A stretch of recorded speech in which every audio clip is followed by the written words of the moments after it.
और सामने से दुर्वासा ऋषि भी जा रहे हैं।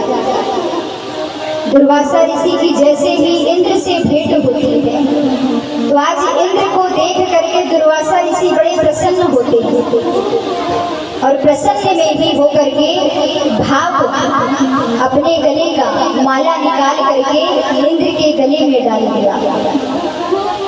प्रेम भेंट दिया दुर्वासा ऋषि ने इंद्र को और वहां से चले जाते हैं।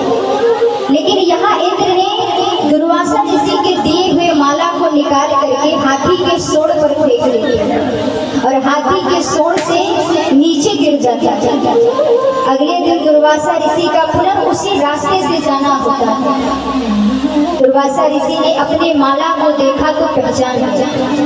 दुर्वासा ऋषि ने कहा कि मैंने प्रेम भेंट दिया था, मेरी इच्छा थी कि मैं तुम्हें माला समर्पित करूं और तुमने मेरे दिए हुए माला का अपमान किया है। इसलिए जाओ, जो तुम्हें पद और प्रतिष्ठा का इतना घमंड है, मैं तुम्हें श्राप देता हूं कि तुमसे 3 लोक 14 भवन छिन जाएंगे। यहाँ इंद्र को श्राप मिलता है और यहाँ दैत्यों के गुरु शुक्राचार्य जी होते हैं, आक्रमण कर देते हैं। दैत्य आकर के 3 लोक 14 भवन इंद्र का छीन गया। पाहिमान प्राहिमान करके देवता भगवान नारायण के पास पहुंचे। भगवान नारायण के पास जैसे ही पहुंचते हैं, प्रभु कृपा करिए। भगवान ने कहा अभी इंद्र श्रापित है, अभी कुछ नहीं हो सकता। भगवान ने कहा दैत्यों के पास जाओ, देवताओं को भेजते हैं कि जाओ जाकर के मित्रता का हाथ बढ़ाओ। लेकिन भगवान जानते हैं ये दैत्य हैं, ये मित्रता तो नहीं कर सकते देवताओं से। कहा अगर वो मना करे तो कहना कि हमारे साथ मिलकर के समुद्र मंथन करो। अब देवता जैसे पहुंचते हैं, देवताओं ने जब मित्रता की बात कही तो दैत्यों ने मना कर दिया और तब समुद्र मंथन की बात कहते हैं। लेकिन देवताओं की बात सुनकर दैत्यों ने समुद्र मंथन करने से भी मना कर दिया। शुक्राचार्य जी को पता चला, शुक्राचार्य जी जानते हैं ये जो समुद्र मंथन है ये अकेले ना देवता कर सकते हैं ना दैत्य कर सकते हैं। जब दोनों एक साथ मिलेंगे तब ये समुद्र मंथन होगा। शुक्राचार्य जी ने कहा समुद्र मंथन करने के लिए स्वीकार कर लिया। तुरंत दैत्य मान जाते हैं। भगवान ने देवताओं से कहा कि समुद्र मंथन के समय नाग के मुख की तरफ तुम कहना कि हम रहेंगे और पूंछ की तरफ दैत्यों।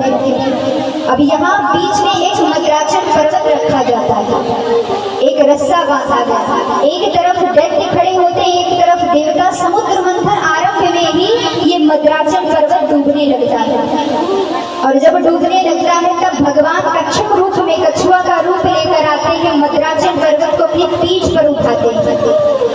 इस समुद्र मंथन में 24 रत्न निकलते हैं और जो भी समुद्र मंथन से निकलेगा वो आधा देवता और आधा दैत्य लेंगे।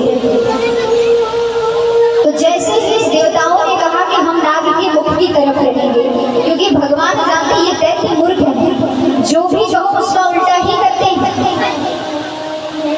अब दैत्यों को लगा कि ये जरूर नारायण की चाल होगी, सो देवताओं से कहते हैं कि नाग की मुख की तरफ हम रहेंगे। देवता पूंछ की तरफ चले गए। समुद्र मंथन जैसे ही होता है उसमें से विष निकलता है।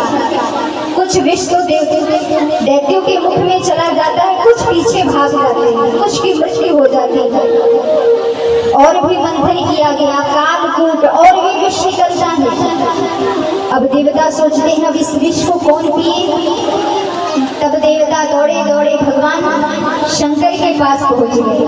भगवान शंकर से कहते हैं इस विष को आप पी लीजिए। माता पार्वती ने जैसे सुना, माता पार्वती ने कहा आज तो हद हो गई। ये देवता रोज रोज तो आते थे, लेकिन आज तो हद हो गई कि ये विष पिलाने आ गए मेरे स्वामी को।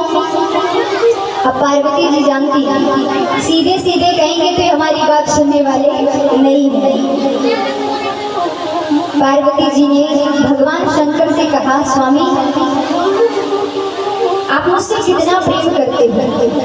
भोले बाबा ने कहा, हम तुमसे अथाह प्रेम करते हैं। कहा, मैं आपके कौन से स्थान पर रहती हूँ। भगवान शंकर ने कहा, तुम तो हमारे आधे शरीर पर रहती हो, लेकिन अगर तुम कह रही हो तो मैं तुम्हें बता दूं कि पार्वती तुम हमारे हृदय में रहती हो। पार्वती जी ने कहा, ये विष आप पियोगे? बोले, देवताओं की रक्षा हेतु ये विष तो मुझे पीना ही पड़ेगा। पार्वती जी ने कहा, अगर आप इस विष को पियोगे तो ये कहाँ जाएगा? भगवान शंकर ने कहा, पार्वती जो भी चीजें हम खाते पीते हो तो पूरे शरीर में जाते हैं, ये तो पूरे शरीर में जाएंगे। पार्वती जी ने कहा, इसका मतलब मेरी मृत्यु हो जाएगी। भगवान शंकर ने जैसे सुना, भगवान शंकर ने कहा, पार्वती अगर तुम ये सोच रही हो तो मैं तुम्हें बता दूं कि मैं देवताओं की रक्षा भी करूंगा, इस विष को भी पीऊंगा, लेकिन इसे मैं अपने गले से नीचे उतरने नहीं दूंगा। और इसीलिए भगवान शंकर के एक नाम पढ़ते हैं, क्या? उस दिन से जब से विष पीते हैं नाम पड़ गया नीलकंठ।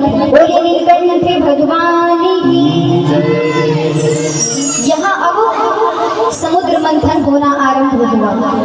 ऐरावत हाथी निकलती है, कल्पतरु वृक्ष निकलता है, शंख चक्र दारुणी शराब निकलता है, और भी मंथन किया गया तो लक्ष्मी जी निकलती है। लक्ष्मी जी ने चारों ओर देखा, भगवान नारायण की ओर देखती है और जाकर के गले में वरमाला डाल देती है। और भी समुद्र मंथन किया गया, अंत में जाकर के उसमें से अमृत निकलता है, और जैसे अमृत निकलता है वैसे दैत्य दौड़ते हैं अमृत की ओर। भगवान उसी समय मोहिनी रूप लेते हैं। मोहिनी रूप भगवान नारायण का इतना सुंदर लगता है कि जो दैत्य देखे वो बस देखते रह जाए, भगवान के रूप को देखकर मोहित हो जाए। भगवान जहाँ जाए वहाँ वहाँ वो दैत्य पीछे पीछे लग जाए। भगवान ने एक तरफ दैत्यों को बैठा दिया, एक तरफ देवताओं को, और भगवान स्वयं अपने हाथों से देवताओं को अमृत प्रदान कर